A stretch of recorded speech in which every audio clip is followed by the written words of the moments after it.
अस्सलामुअलैकुम। तो कैसे हैं मेरे तमाम फ्रेंड्स। उम्मीद करती हूँ कि सब बिल्कुल खैरियत से होंगे और अपनी ज़िंदगी बहुत ही अच्छी बेहतरीन तरीके से गुजार रहे होंगे। This is Usma Ghaffar. I am a teacher, trainer, motivational speaker and YouTuber. जैसा कि आप जानते हैं कि लास्ट संडे एक वीडियो बनाई गई थी जिसका टाइटल था Q&A with Usma Gaffar, Q&A session. और उसमें आप तमाम लोग जो क्वेश्चंस पूछना चाहते थे, उन्होंने अपने क्वेश्चंस कमेंट्स में मेंशन किए हैं। सो उनके क्वेश्चंस को यहाँ पर मैं बताऊंगी और उनके आंसर्स पर फोकस करेंगे, उनके आंसर्स को देखेंगे।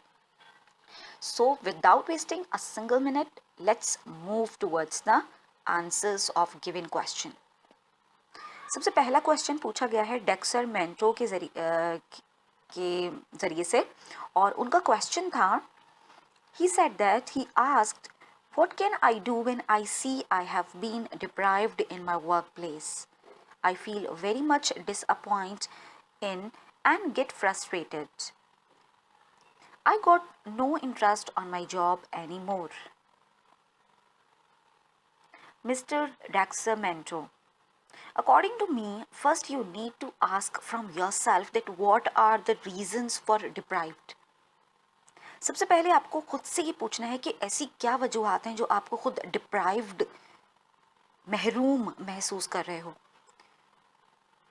वो कम सैलरी हो सकती है, वो नो इंसेंटिव हो सकते हैं, ऐसा भी हो सकता है कि आपको बहुत अरसे से इंक्रीमेंट ना मिला हो, नो एनुअल लीव,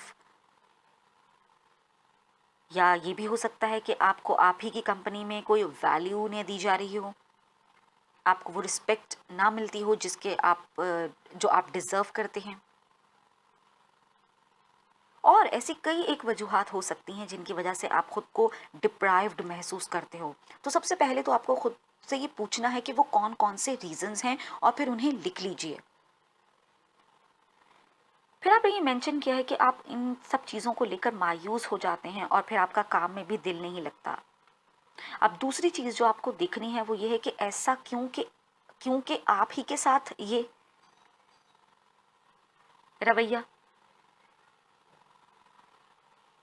सो इसके लिए सबसे पहले आपको चेक करना है अपने आप से, कुछ दूसरे क्वेश्चंस पूछने हैं। चेक योर एटीट्यूड, अपना एटीट्यूड चेक करना है कि मैं लोगों से किस तरह से बातचीत करता हूँ, मैं एम्प्लॉयज़ के साथ मेरा जो रिलेशनशिप है वो कैसा है, और बॉस के साथ मैं किस तरह से बातचीत करता हूँ। बी काइंड विद एवरीवन, सबके लिए दिल में एक नरमी रखिए। And be kind when you speak with someone, just be kind, don't be harsh. अपने लहजे की अगर सख्ती आपके लहजे में है तो उसे नरमी से बदल लीजिए।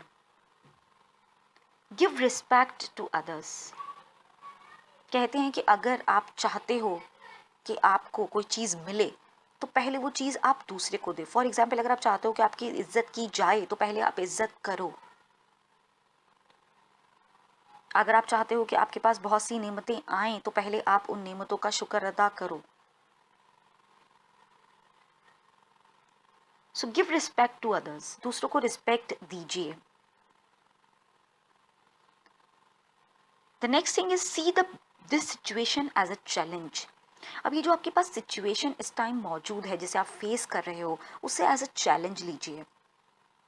क्योंकि अगर आप उसे एज अ प्रॉब्लम लेंगे तो उस प्रॉब्लम में ही फोकस करेंगे तो उसका कोई हल नहीं पा सकेंगे। लेकिन अगर उसे आप एक चैलेंज के तौर पे एक्सेप्ट करते हैं तो फिर आपके पास उसके हल नज़र आएंगे। आप उस सिचुएशन को अंडरस्टैंड कर पाएंगे, उसके रीजंस को जान पाएंगे, और जब रीजंस आपने समझ लिए तो फिर एक एक करके उन रीजंस को आप एक्ट भी कर पाएंगे, उनको ओवरकम भी कर पाएंगे, उनको ख़त्म भी कर पाएंगे। Keep faith on your self, अपने ऊपर बिलीव रखिए, अपने ऊपर यकीन रखिए। आपको अपने ऊपर एतमाद होना चाहिए कि जो आप कर रहे हो वो सही है और उसका सही होना भी ज़रूरी है।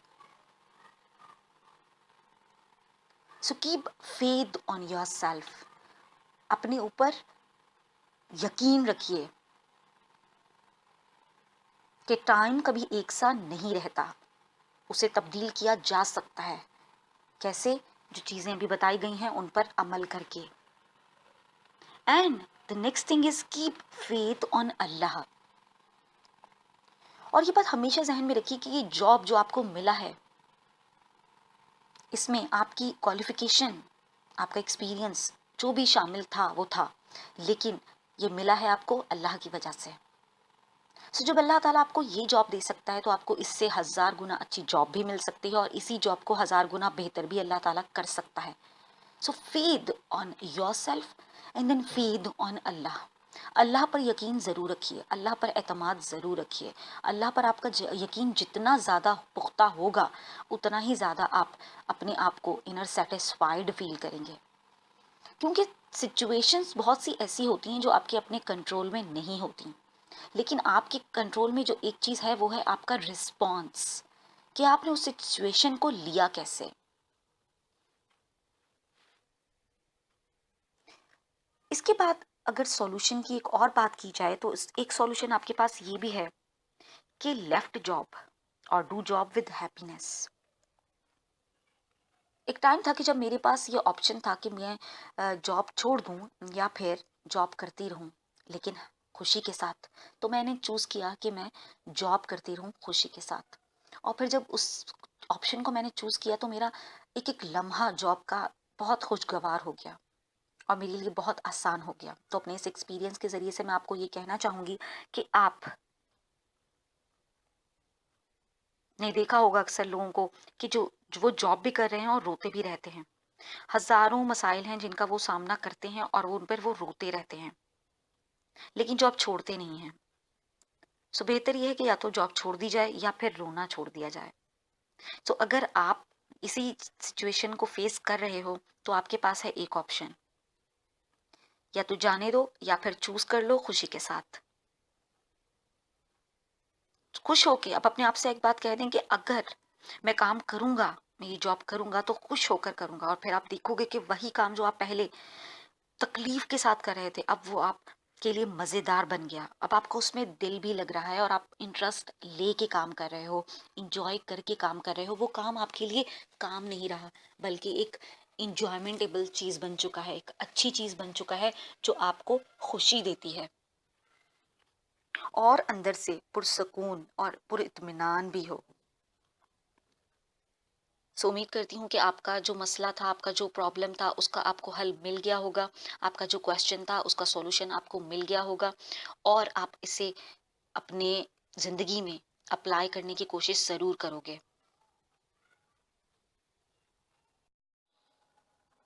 तो बाकी क्वेश्चंस के आंसर्स नेक्स्ट वीडियो में शेयर किए जाएंगे क्योंकि ये वीडियो थोड़ा लेंदी हो गया है।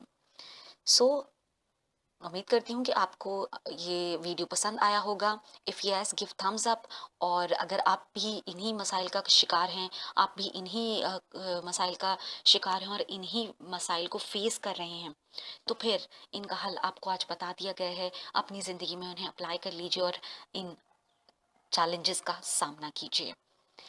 सो स्टे ब्लेस्ड, स्टे स्माइल, अल्लाह हाफिज़।